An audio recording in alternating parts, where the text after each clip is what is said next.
بادشاہ جو ہوتے تھے ان کے اپنے اپنے مزاج ہوتے تھے. اس بادشاہ نے 4 5 6 کتے رکھے ہوئے تھے اور کتے بڑے بڑے کتے تھے اور بڑے وہ خونخوار کتے تھے, چیر پھاڑ کھا جاتے تھے, شیر جتنے ان کے قد تھے. بادشاہ تھوڑا سا کسی آدمی سے ناراض ہوتا نا تو ایک بہت بڑے پنجرے کے اندر ایک بہت بڑا سلاخوں کا گھر اس نے بنایا ہوا تھا, اس میں کتے ہوتے تھے اور کتے کو جب باندھ کے رکھا جاتا ہے تو زیادہ زہریلا ہو جاتا ہے, وہ زیادہ اس کے اندر کرواہٹ آتی ہے, زیادہ کاٹتا ہے. اس نے قید کیے ہوئے تھے, کتے تو بڑے زہریلے تھے. جس آدمی سے بادشاہ تھوڑا سا ناراض ہوتا نا تو وہ کتے کے آگے اس آدمی کو ڈالتا, کتے اس کو چیر پھاڑ کے کھا جاتے. یہ سزا تھی, لوگوں کو پتا تھا. بادشاہ کے وزیر نے بڑی خدمت کی بادشاہ کی,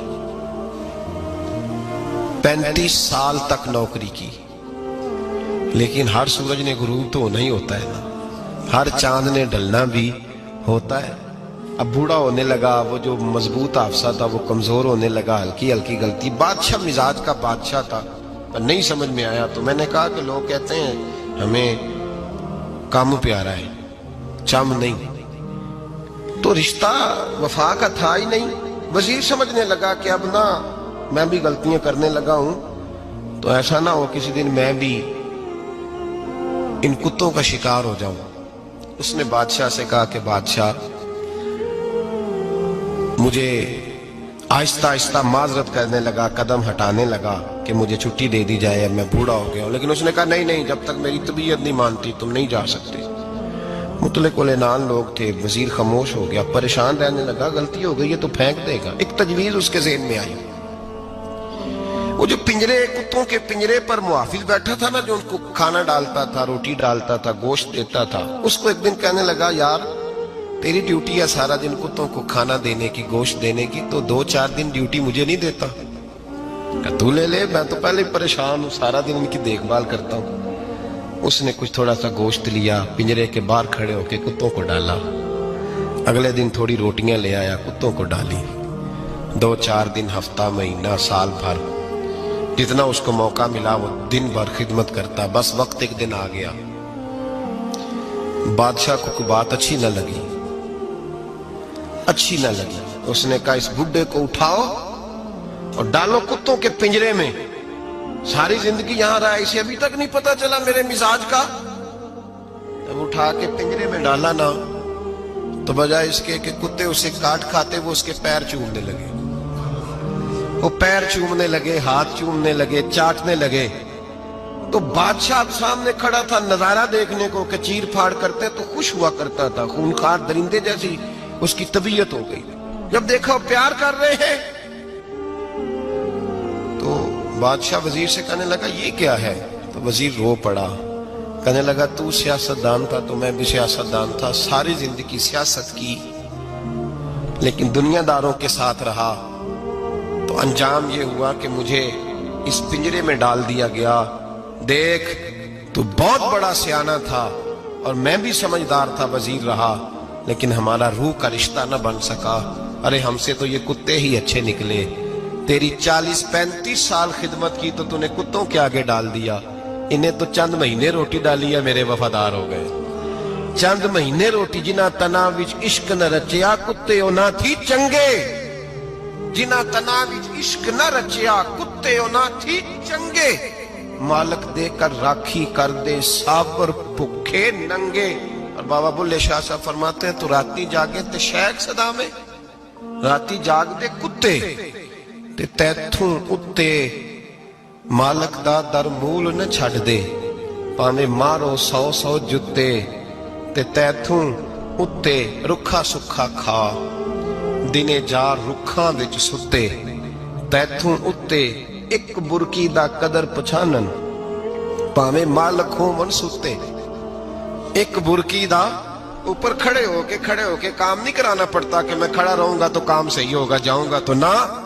ایک برکی دا قدر پچھانن پاویں مالک ہو من ستے. پھر اپنے آپ کو مخاطب کیا, کہنے لگے اٹھ بلیا چل یار منا لے نہیں تے بازی لے گئے. ملا رومی کہتے ہیں کہ چڑیا اور چڑا